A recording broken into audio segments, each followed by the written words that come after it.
সবচেয়ে বড় সম্মাননা স্পোর্টস জগতে, সেটা কে পাবে? এটা আমার একার সম্মান না, এটা আমার দেশের সম্মান। দেশের কথার উল্লেখ করতে হবে যে বাংলাদেশের সন্তান এখানে এসছে, যাচ্ছে।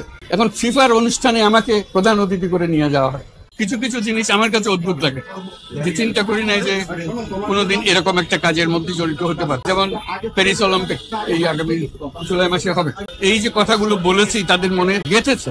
পুরো প্যারিস অলিম্পিকের ফ্রেমওয়ার্ক তৈরি হচ্ছে আমি যে সমস্ত কথা বলেছি। কাজে এটাও তো গর্ব করার একটা জিনিস। আমার ব্যক্তিগত গর্বের কথা ছেড়ে দিলাম, বড়াই করার বিষয় না, কিন্তু কথা হলো যে বাংলাদেশের একটা আইডিয়া প্যারিসের মতো জায়গায়, এত জ্ঞানী গুণীর যে শহর দেশ, সেখানে তারা আমার ধারণাকে নিয়ে একটা অলিম্পিক তৈরি করতে যাচ্ছে।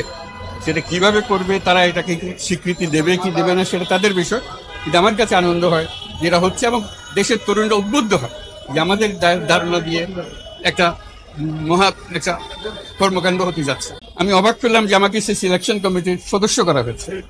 এটা একটা মহাসম্মান যে আমরা বসে ঠিক করব, আমি সেই কমিটিতে বসে ঠিক করব পৃথিবীর সবচেয়ে বড় সম্মাননা স্পোর্টস জগতে, সেটা কে পাবে? এটা আমার একার সম্মান না, এটা আমার দেশের সম্মান। দেশের কথার উল্লেখ করতে হবে যে বাংলাদেশের সন্তান এখানে এসছে, যাচ্ছে।